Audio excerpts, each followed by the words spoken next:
Hey foodies, welcome to liveloveloverecipes.com. இன்றைக்கி நம்ம சேனலில் நம்ம பார்க்க போகிற ரெசிபி வீடியோ என்னன்னு பார்த்தீங்கன்னா ஒரு ஸ்பெஷலான ரெசிபி. இது பிரேக்ஃபாஸ்ட்டாகவும் சர்வ் பண்ணலாம், டின்னராகவும் சர்வ் பண்ணலாம். இடியாப்பம் வச்சு தான் இது நம்ம செய்ய போகிறோம். இந்த ரெசிபி நேம் என்னன்னு பார்த்தீங்கன்னா கொத்து இடியாப்பம் அப்படின்னு சொல்லிட்டு.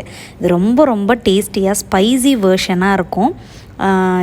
இடியாப்பம் நம்ம தேங்காய் பாலோடு சாப்பிடும்போது எப்படி கொஞ்சம் பிளாண்டாக ஃபீல் பண்ணுவோம். ஆனால் அப்படியே அதோட ஆப்போசிட் வேர்ஷன் தான் இந்த கொத்து இடியாப்பம் ரெசிபி. ஸோ இது எப்படி செய்கிறதுன்றதை நான் உங்களுக்கு சொல்லித்தரேன். இப்போது ஒரு கடாயில் 4 டேபிள் ஸ்பூன்ஸ் ஆஃப் ஆயிலை ஹீட் பண்ணிக்கோங்க.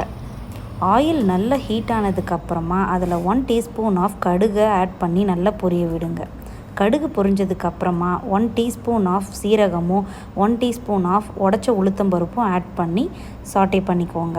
இப்போது இதில் 2 டேபிள் ஸ்பூன் அளவுக்கு வேர்க்கடலையை ஆட் பண்ணிக்கலாம். கேஷ்யூ நட் வேணுன்றவங்க அதுவும் ஆட் பண்ணிக்கலாம். ரெண்டுமே நல்லா தான் இருக்கும். இப்போ இதெல்லாம் நல்லா ஒரு வாட்டி சாட்டே பண்ணி விட்டுட்டு இது கூடவே நம்ம நறுக்கி வச்சுருக்கிற ஒரு வெங்காயத்தை ஆட் பண்ணி நல்லா வதக்கிக்கோங்க. வெங்காயத்து கூட இப்போது கருவேப்பிலை கொஞ்சம், 2 பச்சை மிளகாவை நான் கொஞ்சம் பெருசாக நறுக்கி வச்சுருக்கேன், அதையும் ஆட் பண்ணிவிட்டு நல்லா கலந்து விட்டுக்கலாம். இப்போது வெங்காயம் எல்லாம் ஓரளவுக்கு வதங்கினதுக்கப்புறமா இது கூட 1 டீஸ்பூன் ஆஃப் ஜிஞ்சர் கார்லிக் பேஸ்ட்டை ஆட் பண்ணி நல்லா சாட்டே பண்ணிக்கோங்க. ஜிஞ்சர் கார்லிக் பேஸ்ட்லேருந்து வர ராஸ்மெல் போனதுக்கப்புறமா இதில் நம்ம நறுக்கி வச்சுருக்கிற வெஜிடபிள்ஸை ஆட் பண்ணிக்கலாம். இப்போது இதில் ஒரு 4-5 பீன்ஸை பொடியாக நறுக்கி வச்சுருக்கேன், அதை ஆட் பண்ணிக்கிட்டு கேரட்டையும் பொடியாக நறுக்கி வச்சுருக்கோம், அதையும் ஆட் பண்ணிக்கலாம். இன்றைக்கி நான் ஃப்ரோசன் பச்சை பட்டாணி எடுத்திருக்கேன், அதையும் ஆட் பண்ணி நல்லா ஒரு வாட்டி கலந்து விட்டுருங்க. இதெல்லாம் நல்லா கலந்துட்டு இந்த ப்ரிப்பரேஷனுக்கு தேவையான சால்ட்டை ஆட் பண்ணிக்கோங்க.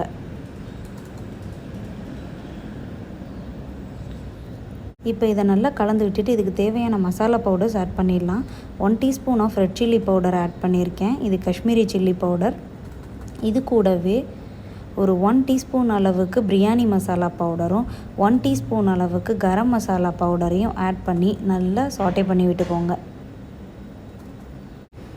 இப்போது இது கூட 50 ml ஆஃப் வாட்டரை ஆட் பண்ணி அதை லோ மீடியம் ஃப்ளேம்லேயே வச்சு நல்லா கொதிக்க விடுங்க. இது கூட கொஞ்சம் கொத்தமல்லியும் ஆட் பண்ணிக்கலாம்.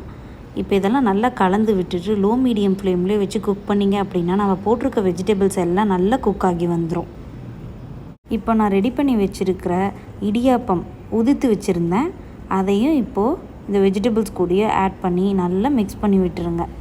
அதாவது நம்ம ரெடி பண்ணி வச்சுருக்கிற வெஜிடபிள்ஸ் எல்லாமே அதில் நல்லா கோட் ஆகணும் இடியாப்பமில்.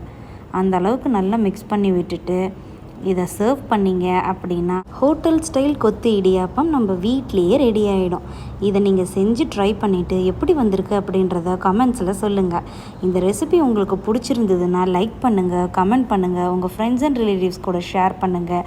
அண்ட் மறக்காமல் நம்ம சேனலையும் சப்ஸ்கிரைப் பண்ணுங்கள். தேங்க்ஸ் ஃபார் வாட்சிங்.